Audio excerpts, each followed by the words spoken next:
కొద్ది నిమిషాలు దేవుని మాటలు మాట్లాడే విషయంలో నాకు అవకాశం ఇచ్చినందుకు మొదటిగా సోదరులు ఆన్లైన్ బైబిల్ అకాడమీ డైరెక్టర్ అయినటువంటి రవి గారికి ప్రత్యేక వందనాలు తెలియజేస్తున్నాను.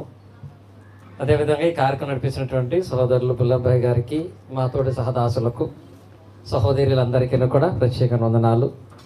ప్రాముఖ్యంగా ఈరోజు ఇంత ఆనందాన్ని మేము కలిగి ఉన్నామంటే మనుషుల వలన సహాయం పొందలేదు, దేవుడే మాకు సహాయం చేశాడు అని నరేష్ గారు ఎంతో ఆనందిస్తూ ఈ విధమైనటువంటి కూడికను ప్రేమతోనూ ప్రయాసతోనూ ఏర్పాటు చేసి ఉన్నారు కనుక నరేష్ గారికి, సహోదరికి, వారి కుటుంబానికి హృదయపూర్వక వందనాలు తెలియజేస్తున్నాను.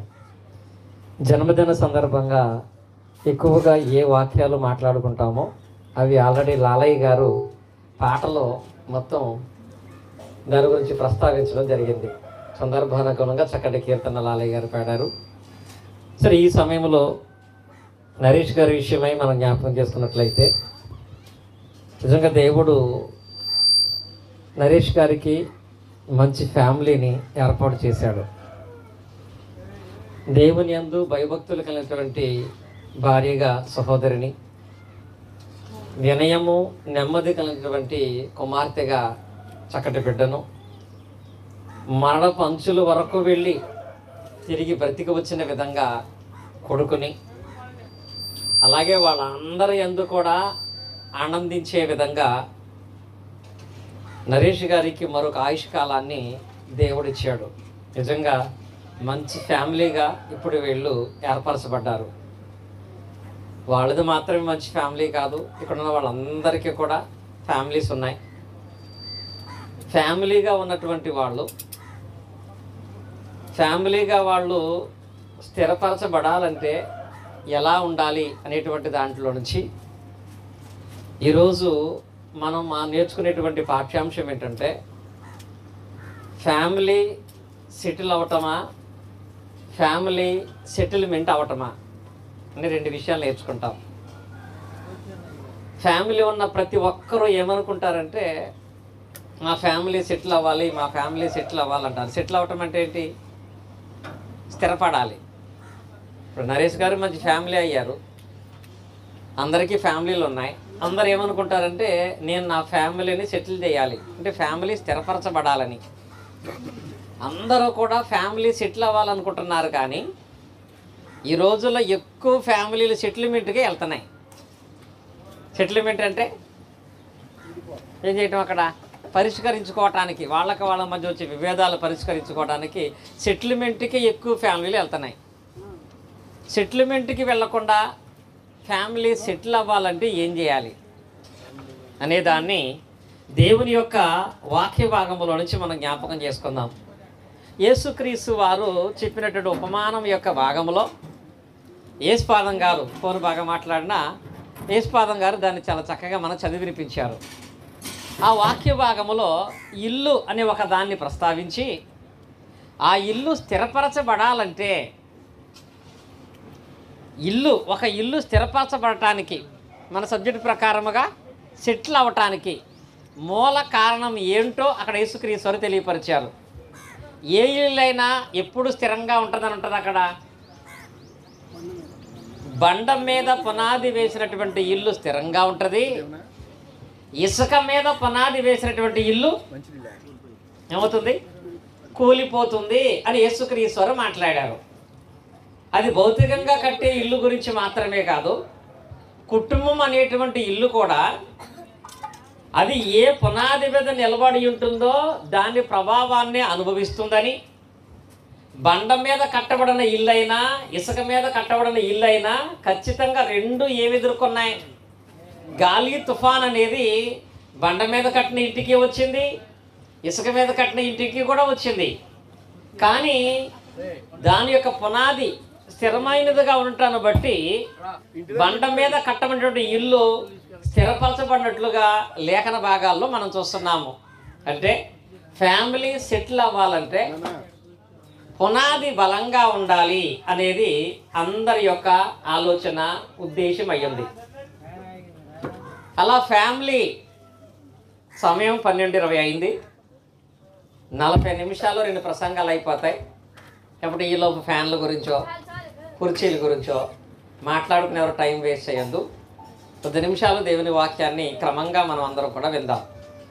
ఇప్పుడు ఇక్కడ బండ మీద పునాది వేసినట్లుగా ఫ్యామిలీ అనేది స్థిరపరచబడాలంటే, దీనికి ఈ రోజుల్లో ఫ్యామిలీ సెటిల్ అవ్వాలంటే మనుషులందరూ చేసే ఆలోచన ఏంటో తెలుసా? ఉదాహరణకి ఒక వివాహం చేయాలంటే, వాళ్ళ ఫ్యామిలీ స్థిరపడాలంటే మనుషులు ఏం చూస్తున్నారు? ఫస్ట్ అబ్బాయి ఎలాంటి వాడైనా వాడికి ఆస్తి ఉంటే వాళ్ళు సెటిల్ అయిపోతారు అనుకుంటారు. ఏముంటే? ఆస్తి ఉంటే చాలు వాళ్ళ ఫ్యామిలీ సెటిల్ అయిపోతుందని చాలామంది అదే చూస్తున్నారు. కట్నం ఎంత ఇస్తారు, కట్నం ఎంత తెస్తారు, ఇచ్చే అబ్బాయికి ఎంత పొలం ఉంది అంటే ఆస్తి ఉంటే వాళ్ళ మధ్య ఉండేటువంటి బంధం స్థిరపరచబడింది. ఆస్తి కుటుంబాన్ని స్థిరపరిచేస్తుంది అని. వాస్తవంగా ఆస్తి వలన కుటుంబాలు స్థిరపరచబడతాయా? ప్రాక్టికల్గా మనం చూస్తే పరిశుద్ధ గ్రంథములో కూడా మనం చూసినట్లయితే రాజుల మొదటి గ్రంథములో 16వ అధ్యాయం 31వ వచనములో ఇక్కడ ఒక రాజు ఉన్నాడు. ఆయన పేరు ఆహాబు. ఆయనే గొప్ప ఐశ్వర్యవంతుడు. ఈ రాహాబు అనేటువంటి ఆయన తను ఇంకా స్థిరపరచబడటానికి, ఇంకా సెటిల్ అవ్వటానికి ధనవంతుడుగా ఉన్నటువంటి ఆహాబు ఇంకా ధనవంతురాలైనటువంటి భార్యను తెచ్చుకున్నాడు. ఆహాబు భార్య ఏంటి? యెజబెలు. యెజబెల్ని తీసుకొచ్చి వివాహం చేసుకున్నాడు. అలా ధనవంతుడైన వాడు మరొక ధనవంతురాల్ని పెళ్లి చేసుకోవడాన్ని బట్టి ఆ ఫ్యామిలీ సెటిల్ అయిందా? క్షేమంగా ఉన్నారా? వాళ్ళకి ప్రశాంతత లేదు, రాజ్యంలో ఎవరికి ప్రశాంతత లేదు. అంత గొప్ప వ్యక్తిగా తెచ్చుకున్న భార్య కుక్కల చేత చంపబడింది. ఆస్తుంటే చాలు ఫ్యామిలీకి అనుకునే వాళ్ళందరికీ కూడా ఆహాబు మరియు యెజబెల్ అనేటువంటి వాళ్ళు ఒక మాదిరిగా మనం చూడొచ్చండి. క్రొత్త నిబంధనలో ఆస్తి లేకపోయినా దేవుని యందు విశ్వాసం కలిగినటువంటి భార్య భర్తలు ఉన్నారు. వాళ్ళు ఎవరంటే మీ అందరు జ్ఞాపకం చేశారు. అకుల, ప్రిస్కిల్లా. వాళ్ళకి ఆస్తి ఉందా? వాళ్ళకి ఆస్తి లేదండి. కానీ ఎంత హ్యాపీగా ఉన్నారు వాళ్ళు. వాళ్ళ గురించి పరిశుద్ధ గ్రంథంలోనే మాదిరికరమైన భార్య భర్తలు కొత్త నిబంధనలో ఎవరు అంటే అకుల, ప్రిస్కిల్లా అని చెప్పుకోగలుగుతాం మనం. ఆ పేరు, ఆ ఆనందం, ఆ ప్రత్యేకత వాళ్ళకి ఆస్తిని బట్టి రాలేదండి. ఏ పూటకు ఆ పూట పని చేసుకుని బ్రతికేవాళ్ళు, డేరాలు కుట్టుకుని బ్రతికేవాళ్ళు. డేరాలు కుట్టుకుని బ్రతికే భార్య భర్తలుగా వాళ్ళున్నా వాళ్ళు ఎంతో ఆనందంగా ఉన్నారు, ఐక్యతగా ఉన్నారు. దేవుని సేవకుడికి ఆశ్రయం ఇచ్చి దేవుని సేవను ప్రోత్సహించే విధంగా వాళ్ళు ఎదిగినట్లుగా మనం చూస్తున్నాము. కనుక ఒక ఫ్యామిలీ సెటిల్ అవ్వటానికి ఆస్తి మూలమని ఎప్పుడూ కూడా అనుకోకూడదు. మరికొంతమంది ఏంటో తెలుసా? ఒక ఫ్యామిలీ సెటిల్ అవ్వాలంటే ఇప్పటి వరకు కూడా ఇప్పుడు మా నరేష్ గారే కానీ, లేకపోతే ఎవరొచ్చినటువంటి మా రవి గారే కానీ ఏమనుకుంటారు అంటే, ఇప్పటివరకు కూడా నేను, నా పిల్లలు చిన్నపిల్లలు కాబట్టి నేను నా జీవితాన్ని ఏదో రకంగా నెట్టుకుంటూ వచ్చాను. కానీ పిల్లలు పెద్దవాళ్ళు అవుతున్నారు కాబట్టి స్టాండర్డ్గా ఏదో ఒక ఉద్యోగం చేయాలి. ఉద్యోగం చేస్తే, ఉద్యోగం ఉంటే ఫ్యామిలీ స్టాండర్డ్ అవుతుంది, ఫ్యామిలీ సెటిల్ అవుతుంది అని చాలామంది అనుకుంటారండి. ఉద్యోగం ఉన్నంత మాత్రాన ఫ్యామిలీ సెటిల్ అవుతుందా? అవుతుందండి. చాలామంది ప్రైవేట్ కంపెనీ అయినా స్టాండర్డ్ కంపెనీలో చేస్తున్నాడా, గవర్నమెంట్ జాబ్లో చేస్తున్నాడా, ఉద్యోగం ఉంటే చాలు ఫ్యామిలీ సెటిల్ అయిపోతుంది అని ఉద్యోగాన్ని బేస్ చేసుకుని కొన్ని కుటుంబాలు ఆలోచిస్తున్నాయి. వాస్తవంగా చెప్పాలంటే ఉద్యోగాన్ని బట్టి ఫ్యామిలీ సెటిల్ అవ్వదండి. ఉద్యోగం ఉంటే కాదండి, ఆ వ్యక్తికి దేవుడు కోరుకునే మనసు ఉండాలి, ఆ అమ్మాయికి దేవుడు కోరుకునే మనసు ఉండాలి. వ్యక్తిగతంగా ఉద్యోగం ఉంటే చాలు సెటిల్ అయిపోతారు అనుకుంటే, ఎస్తేరు గ్రంథంలో 7వ అధ్యాయం 10వ వచనంలో అసలు దేశముకల్లోకెల్లా అంటే ఆ రాజ్యం అంతటిలోకెల్లా అందరికంటే పెద్ద ఉద్యోగం ఉంది ఒక ఆయనకి. ఒక రకంగా చెప్పాలంటే CEO అన్నమాట. ఎవరో తెలుసా ఆయన? ఎస్తేరు గ్రంథంలో హామాను. ఆయనకున్న ఉద్యోగం ఎవరికి లేదు. రాజు తర్వాత ఆయనే అంత అధికారం కలిగిన వాడు. అంత గొప్ప ఉద్యోగం చేశాడు హామాను. కానీ అంత గొప్ప ఉద్యోగం చేసేవాడైనా మనసు సరిగా లేకపోవటాన్ని బట్టి, బుద్ధి సరిగా లేకపోవటాన్ని బట్టి ఆ ఫ్యామిలీ స్థిరపరచబడిందా? అతను ఎంత గొప్ప ఉద్యోగం చేసేవాడైనా తోటి సహోదరుని ప్రేమించలేనివాడు, వారవలేనివాడు, అసూయ కలిగినటువంటి వాడుగా ఉన్నాడు కనుక అతను కుటుంబంలోనూ సంతోషంగా ఉండలేకపోయాడు. అంత పెద్ద ఉద్యోగం చేసి ఆ హామాను చివరికి ఏం చేశాడు? ఉరి కొయ్యి మీద ఉరి తీయబడి చచ్చిపోయాడండి. ఉరి తీశారంటే అది వీర మరణమా, నీచమైన మరణమా? యుద్ధానికి వెళ్ళి చనిపోయాడంటే వాడు వీరుడు. తీసుకొచ్చి ఉరి తీశారంటే అంతకంటే శాపగ్రస్తమైన జీవితం మరొకటి ఉండదండి. అలాంటి స్థితిలో జీవించినటువంటి వ్యక్తిగా మనము ఆ మొర్దెకై విషయంలో, హామాను విషయంలో జరిగిన దాన్ని మనం చూస్తున్నాము. చాలా సందర్భాల్లో ఎక్స్పీరియన్స్గా చెప్పాలంటే చాలా ఉన్నాయి, కానీ సమయం లేదు కూడా చెప్పట్లేదు. ఉద్యోగం చేసేటువంటి వాళ్ళు సంతోషంగా ఉంటున్నారా అంటే చాలా. నేను కూడా 10 సంవత్సరాలు ఒక ఉద్యోగం చేశాను. ఆ ఉద్యోగం చేస్తున్నప్పుడు ఎన్ని రకాల సమస్యలు తెలుసా? ఎక్కడో ఉద్యోగం చేసి వస్తాం, అక్కడ ఎన్నో టెన్షన్స్ ఉంటాయి.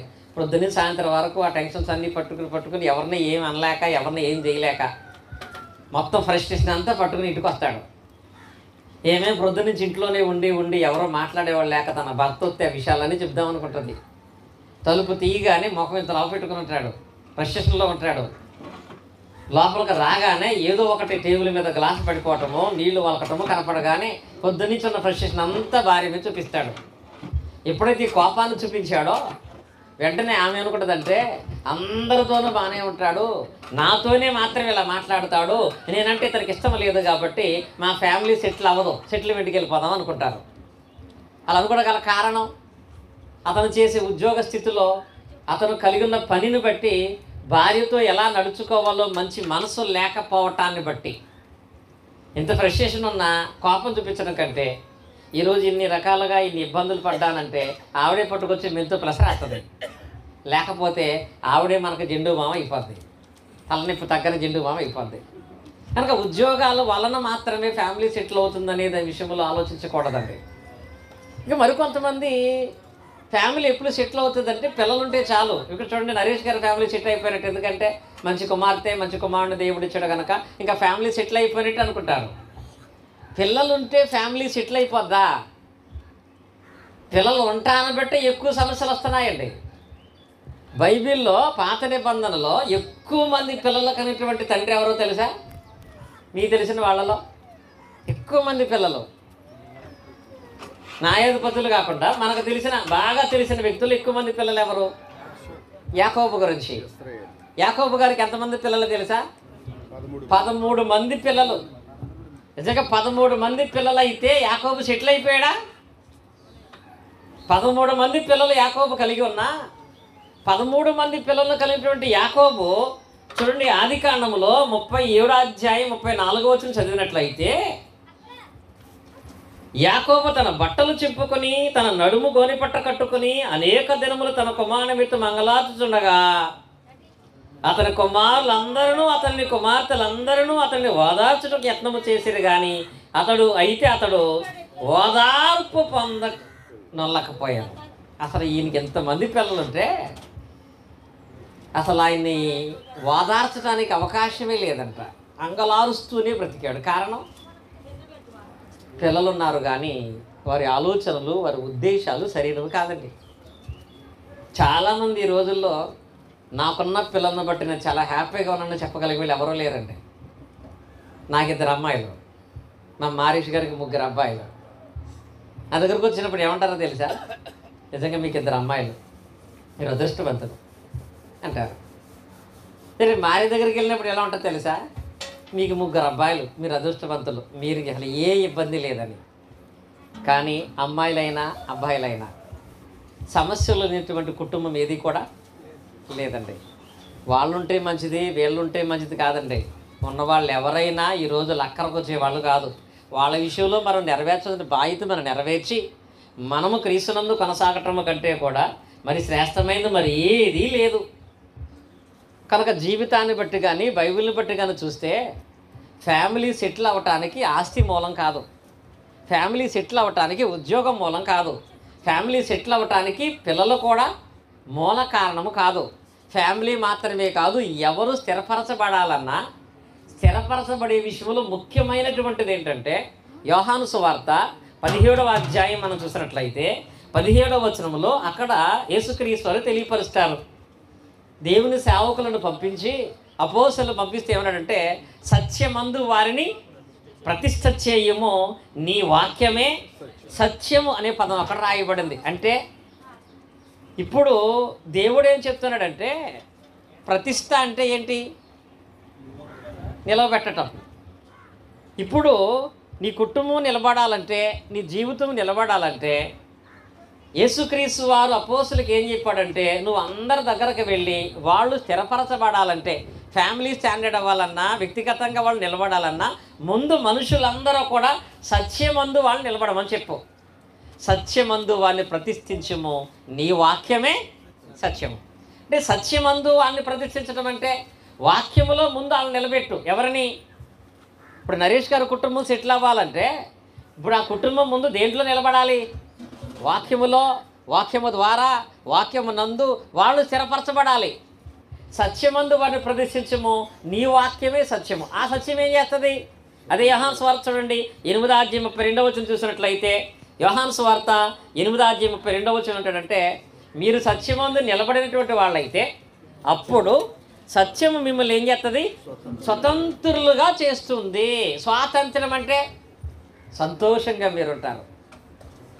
ఏ బంధకాలు లేక ఏ బానిస తత్వాలు లేనటువంటి వారుగా మీరు జీవిస్తారు. ఏం కలిగి ఉంటే? సత్యమందు మీరు నిలబడితే ఆ సత్యం మిమ్మలను స్వతంత్రులుగా చేస్తుంది. ఆ సత్యం మిమ్మలను స్థిరపరుస్తుంది. ఆ సత్యం మిమ్మలను సెటిల్ అయ్యేటట్లుగా చేస్తుంది. ముందు ఫ్యామిలీ సెటిల్ అవ్వాలంటే ఆ ఫ్యామిలీ ముందు దేవుని వాక్యములు సెటిల్ అవ్వాలనేది దీని యొక్క అర్థం. ఆ వాక్యములో సెటిల్ అయితేనే ఈ ఫ్యామిలీ అనేది క్రమపరచబడుతుంది. ఇది మీకు అర్థం అవటం కోసం ఒక చిన్న ఎగ్జాంపుల్ జ్ఞాపకం చేస్తాను. అదేంటంటే మార్కు సువార్త 4వ అధ్యాయం 37వ వచనంలో, మార్కు సువార్త 4వ అధ్యాయం 37వ వచనంలో యేసుక్రీస్తు సువార్త పరిచయం చేస్తున్నప్పుడు ఒక సంఘటన జరిగింది. ఇది సందర్భానికి సంబంధం లేదనుకోవచ్చు. యేసుక్రీస్తు పరిచయం చేస్తూ ఉండగా ఆయన ఒక దోణిలో ఎక్కి సముద్రంలో ప్రయాణం చేస్తూ ఉండగా పగలంతా పరిచయం చేయడాన్ని బట్టి ఆయన అలసి ఆ పడవ యొక్క అమరం మీద పడుకున్నాడు. ఈ పడవ సముద్రం మధ్యలోకి వెళ్ళింది. అకస్మాత్తుగా ఏమొచ్చింది? గాలి తుఫాను వచ్చింది. ఈ గాలి తుఫాను వచ్చినప్పుడు అక్కడ ఏముంటుందో తెలుసా? అప్పుడు పెద్ద తుఫాను రేగి ఆయన ఉన్న దోణి మీద అలలు కొట్టినందున దోణి నిండిపోయింది. ఏంతో? ఆ దోణి ఈ నీళ్ల వల్ల నిండిపోయిందంట. ఎప్పుడైతే దోణి నీళ్లతో నిండిపోయిందో వెంటనే వాళ్ళు యేసుక్రీస్తు దగ్గరికి వెళ్ళి, అయ్యా మేము నశించిపోతున్నాం, ఈ పడవ మునిగిపోతుంది, దీన్ని స్థిరపరచాలి అని ఆయన లేపారు. యేసుక్రీస్తు లేచిన తర్వాత అక్కడ ప్రధానంగా 2 విషయాలు కనపడతాయి. ఒకటి, దోణిలో ఉన్న నీళ్లు బయటకు తీయాలి, అసలు నీళ్ళు వచ్చే తుఫానే ఆపాలి. ఏది చేయాలి? ముందు ఏం చేశాడు ఆయన? ఏది చేయాలి? ఇప్పుడు ఫస్ట్ యేసుక్రీస్తు లేవగానే మీరు ఏం చూస్తున్నారు అలాగా అర్జెంటుగా దోణిలో నీళ్ళన్నీ బయటకు తోడదాం పదండి మొదలెట్టాడు అనుకో. ఈ దోణిలో నీళ్లు తోడటం ప్రారంభిస్తే ఎంత తోడినా మళ్ళీ వస్తానే ఉంటాయి, రావా? అందుకే దోణిలో ఉన్న నీటి కంటే ముందు ఆ తుఫానును యేసుక్రీస్తు వారు గద్దించినట్లుగా మనం చూస్తున్నాం. తుఫాను గద్దిస్తే దోణి నిలబడుతుంది. ఇంకా మీకు ప్రాక్టికల్గా అర్థం అవ్వాలంటే, మనం పడవలో ప్రయాణం చేస్తున్నప్పుడు ఈ పడవ ఈ కెరటాలకు అటు ఇటు కొట్టుకుంటున్నప్పుడు, సముద్రంలో పడవ ఇటు అటు కొట్టుకుంటున్నప్పుడు పడవను మాత్రమే నిలబెట్టాలంటే నిలబెట్టగలమా? ఏది నిమ్మలం అవ్వాలి? సముద్రం నిమ్మలం అయితే ఆటోమేటిక్గా పడవ నిలబడిపోద్ది. సముద్రం నిమ్మలం కాకుండా పడవని ఎంత కంట్రోల్ చేద్దామనుకున్నా కంట్రోల్ అవ్వదు. అలాగే ఫ్యామిలీ స్థిరపరచబడాలంటే ముందు ఆ ఫ్యామిలీ దేవుల్లో స్థిరపడాలి. దేవుల్లో స్థిరపడితే ఆటోమేటిక్గా ఫ్యామిలీ అన్నిట్లోనూ స్థిరపడద్ది. దేవుల్లో స్థిరపడకపోతే నువ్వు ఎంత ప్రయత్నం చేసినా ఫ్యామిలీ స్థిరపడదు. కదులుతున్న నీటిలో పడవను ఆపాలనుకోవటం ఎంత కష్టమో, దేవుని వాక్యములో లేకుండా నీ కుటుంబాన్ని స్థిరపరచుకోవాలని ప్రయత్నం చేయటం కూడా అంతే కష్టం. ఇది నేను చెప్పే మాట కాదు. హగ్గయి గ్రంథములో హగ్గయి ప్రవక్త స్వయముగా గొప్ప విషయాన్ని అక్కడ బోధించాడు. 1వ అధ్యాయము 5వ వచనం మనం చూసినట్లయితే, కాబట్టి సైన్యములకు అధిపతిగా యెహోవా సెలవిచ్చినదేమనగా, మీరు మీ ప్రవర్తన గురించి ఆలోచించండి.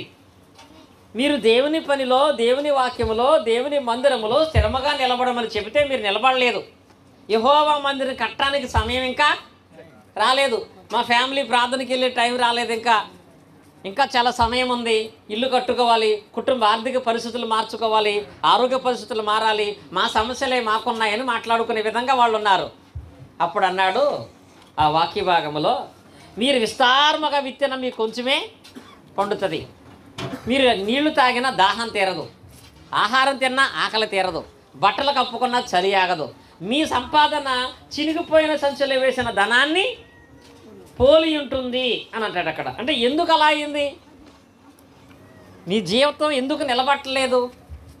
చాలామంది అంటూ ఉంటారు, నేను ఎంత కష్టపడి సంపాదిస్తాను కానీ రూపాయి కూడా నిలబట్టలే ఇంట్లో. ఎందుకు నిలబట్టలేదు? ఫ్యామిలీ సెటిల్ అవ్వాలని నువ్వు చేసే ప్రయత్నాల్లో ఆ ప్రయత్నాలు మంచివే, కానీ ముందు నువ్వు దేవుల్లో సెటిల్ అనేవాడుగా ఉన్నావా? కుటుంబాన్ని దేవుల్లో స్థిరపరిచే ప్రయత్నం చేస్తున్నావా? కుటుంబం దేవుల్లో స్థిరపరచబడుతుందా? దేవుని సమయంలో దేవుని దగ్గర నీ కుటుంబం ఉంటే ప్రతి స్థలంలో నీ కుటుంబాన్ని దేవుడే స్థిరపరుస్తాడు. అక్కడ దేవుని విషయంలో మాత్రం మనం నిర్లక్ష్యం చేస్తే నువ్వు ఎంత కష్టపడి పని చేసినా మన జీతం అంతా ఎలా ఉంటుందంట? చినుగుపోని సంచులు వేసిన ధనాన్ని పోలి ఉంటుంది అంటాడు అక్కడ. అలాగూ కాక నీ కష్టము, నీ కుటుంబము నీకు ఆనందాన్ని, సంతోషాన్ని కలిగించాలంటే, ఫ్యామిలీ సెటిల్ అవ్వాలంటే ముందు ఆ ఫ్యామిలీ సత్యములో స్థిరపరచబడాలి. సత్యములో స్థిరపరచబడకపోతే ఏ ఫ్యామిలీ అయినా సెటిల్మెంట్కి వెళ్ళిపోవలసిందే. అక్కడికి వెళ్లకుండా సంతోషించగలగాలంటే వాక్యమందు స్థిరపరచబడాలి. ఎలా స్థిరపరచబడాలో ఒక విషయం చెప్పి ముగిస్తానేమో. ఎలా స్థిరపరచబడాలంటే, ఇప్పుడు నరేష్ గారు మంచి దైవ సేవకులుగా ఉన్నారు. ఇక్కడ ఉన్నటువంటి మనం కూడా సేవకులుగానే ఉన్నాం. దేవుని యందు విశ్వాసం కలిగిన వాళ్ళగా ఉన్నాం. ఇలా దేవుని యందు విశ్వాసం కలిగినటువంటి వాళ్ళగా ఉన్నాం. మనం ఈరోజు వినే మాట ఏంటి? సత్యమందు మనం స్థిరపరచబడితే అన్ని చోట్ల దేవుడు మనల్ని స్థిరపరుస్తాడు అని. అలా సత్యమందు స్థిరపరచబడటం అనేది ఎలా ఉంటుందంటే, గొప్ప సేవకుడు అనేటువంటి అపోస్తలుడైన పౌలు గారితో దేవుడు ఒకరోజు మాట్లాడాడు. అపోస్తలుల కార్యం మనం చూసినట్లయితే 23వ అధ్యాయం 11వ వచనంలో ఒక పదం ఉంది. ఏమని అనగా, అపోస్తలుల కార్యాలు 23:11, ఆ రాత్రి ప్రభు అతని యొద్దకు వచ్చి, గెలుచుండి ధైర్యముగా ఉండము, యెరూషలేములో నన్ను గూర్చి నీవెలాగూ సాక్ష్యం ఇచ్చుతావో అలాగున రోమాలో కూడా సాక్ష్యం ఇవ్వవలసి ఉన్నదని చెప్పారు. ఇక్కడ పౌలు గారికి దేవుడు ఒక రకంగా ఒక వాగ్దానం చేశాడు, ఒక మాట ఇచ్చాడు. ఏంటో తెలుసా? నీవు ధైర్యముగా నిలబడి సత్యాన్ని పట్టుకుంటే యెరూషలేములో దేవుని సేవ ఎలా చేశావో రోములో కూడా నీతో అలాగే దేవుని పని చేపిస్తాను. నీకు అంత అర్హత ఇస్తాను. యెరూషలేములో వచ్చిన ఘనత కంటే రోములో ఎక్కువ ఘనత వస్తుంది. యెరూషలేము అనేది ఒక పట్టణం, రోమ్ అనేది ఒక రాజధాని. క్యాపిటల్ సిటీలోకి వెళ్ళి వాక్యం చెప్పగలిగే అంత ధన్యత నీకు ఇస్తాను. ఎప్పుడో తెలుసా? నువ్వు ధైర్యముగా సత్యములో నిలబడినప్పుడు.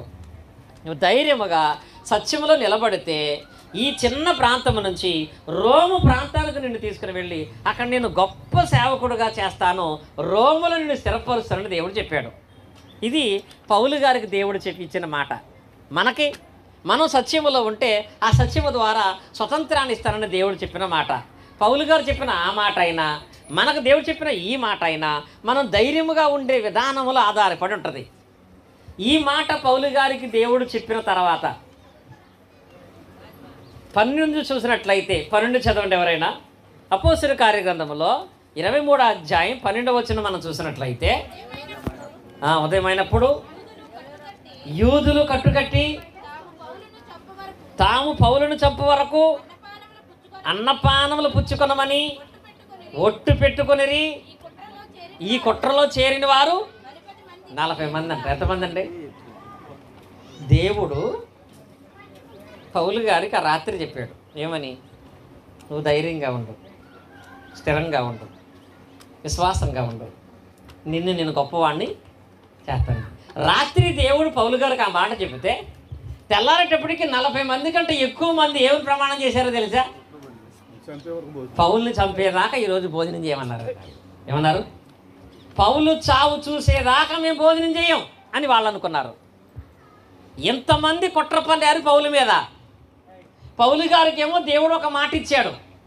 ఇప్పుడు పౌలు గారు వీళ్ళకి భయపడి దాక్కోవాలా? దేవుని వాక్యం మీద విశ్వాసం వచ్చిన వాడుగా నిలబడాలా? నెక్స్ట్ డేనే అలాంటి సిచ్యువేషన్ వచ్చిందండి. తర్వాత రోజు 40 మంది కంటే పైగా అనేక మంది కుట్ర చేశారు. కానీ పౌలు దేవుడు ఆ మాట చెప్పినప్పుడు ఏమి నిర్ణయం తీసుకున్నాడో తెలుసా? నిన్ను రోము తీసుకువెళ్ళి గొప్పవాడిని చేస్తాను, నిన్ను సెటిల్ చేస్తానంటే ఆ మాట దేవుడు చెప్పినప్పుడు పౌలు ఎలాంటి నిర్ణయం తీసుకున్నాడంటే, మనం చదువుకుంటాం ఫిలిప్పీ పత్రిక 1:21 ఏముంటుంది?